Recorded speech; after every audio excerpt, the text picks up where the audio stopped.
Hey guys, you're watching That Tattoo Chick. I've tried recording this video so many times, and I just, I've been having trouble with it, so bear with me. Anyway, I was on my Facebook page today, and there was a woman that was on there that, basically she had posted a conversation that she had with another woman on her Facebook.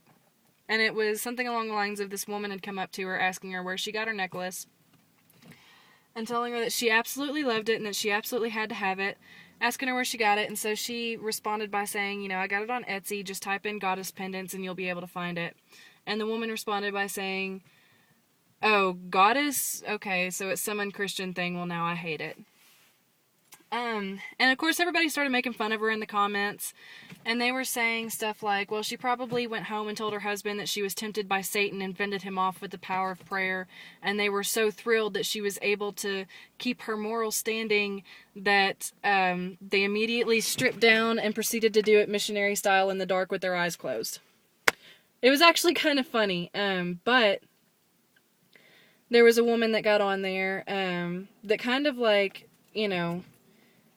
brought everything into perspective, and she just pointed out, well, maybe the woman said that she hated it, but clearly her heart is yearning for what that symbol represents. And that just kind of really hit home to me, because it made me realize exactly how many women in this world don't recognize the power that they have just by being a woman. That they don't recognize the goddess, and they don't have the goddess in their lives, or they do, but they just ignore her and they squash it down, and they try to push her down and make her weak, and really all they're doing is weakening themselves and subjugating themselves, and it's heartbreaking to me to realize exactly how many women don't recognize their own divine power, and being a woman is a very sacred thing, and it bears a very heavy responsibility, and it's an honor and a gift, and there's so many women out there that have no idea, of women's mysteries, and that's upsetting when you think about it. A lot of women think that getting in touch with their feminine side has to do with, getting their hair or makeup done, or getting a pedicure or manicure, or girls' night, and while those are very, simple forms of getting in touch with the divine feminine, it's so much heavier than that. And for those of you who haven't read The Red Tent, you guys should read it. Oh, it's so good. It is one of the best books on women's mysteries that is out there. So if you haven't read The Red Tent, read it. It is phenomenal. And it's not like your typical pagan book, it's a story about Dinah in the Bible, who was brought up by Jacob, and it talks about his 4 wives and all of that. And you'd think it would be like a Christian book, and they do sell it in some Christian bookstores, but it's really very pagan, and it deals very much with women's mysteries. And it says in that book very plainly in one section, I can't remember exactly who said it or where it was, I think it was the character Leah, said very plainly that women understand that the cost of life is blood. That's not that's not like fluffy bunny shit. That's heavy, that's deep, and that's an honor. And when you think about it that way, in a serious light, that's powerful. And it just hurts me to see these women that really honestly believe that they're a member of the weaker sex. Like, there is a weaker sex.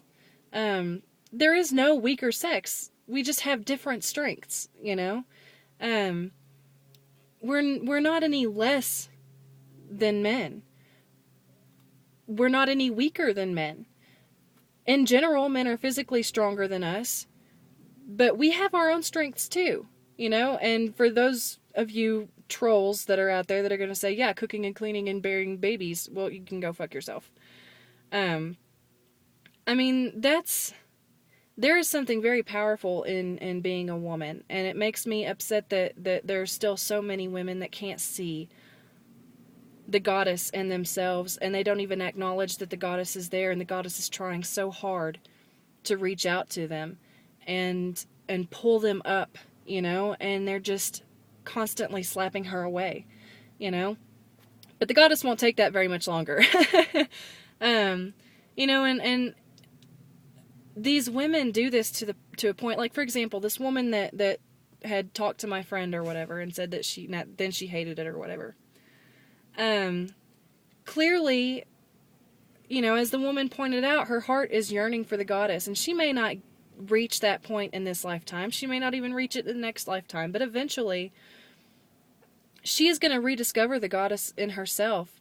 And when she does, it's going to be traumatic for her, you know, that she went so long with this beautiful, powerful gift and within her and all around her that she was refusing to see, and that she beat down within herself for so long that it's going to leave scars. That level of neglect leaves soul scars.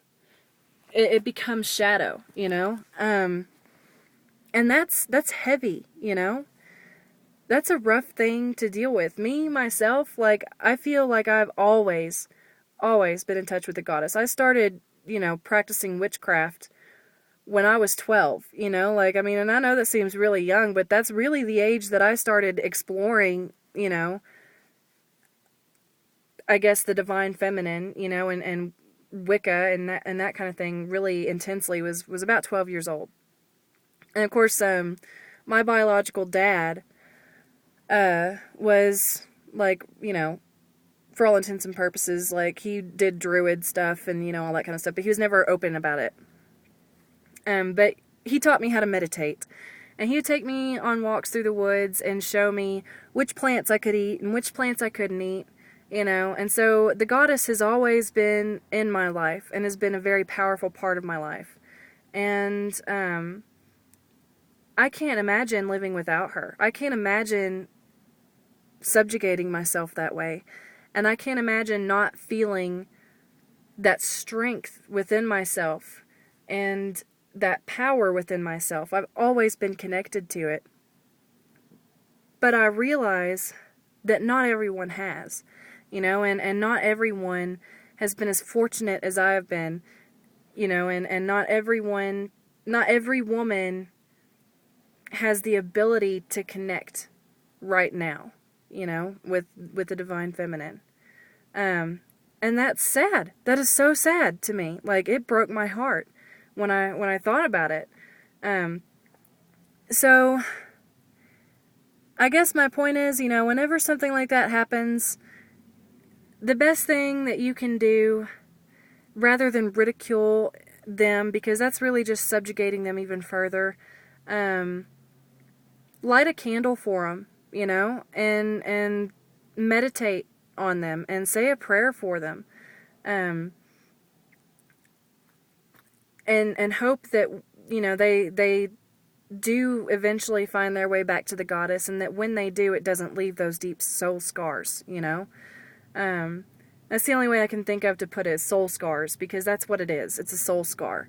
To neglect the powerful woman energy within yourself, and to neglect the goddess like that leaves soul scars. And just hope that, and pray that they can someday have the strength to heal from those scars. Anyway, I guess that's my rant for today. Hopefully the next video that I post might be a little bit more upbeat, you know. I'll have another Malleus Maleficarum video up soon too, on part 1, question 2. And so I will be getting back to you guys with that. Anyway, merry meet, merry part, until we merry meet again. Blessed be.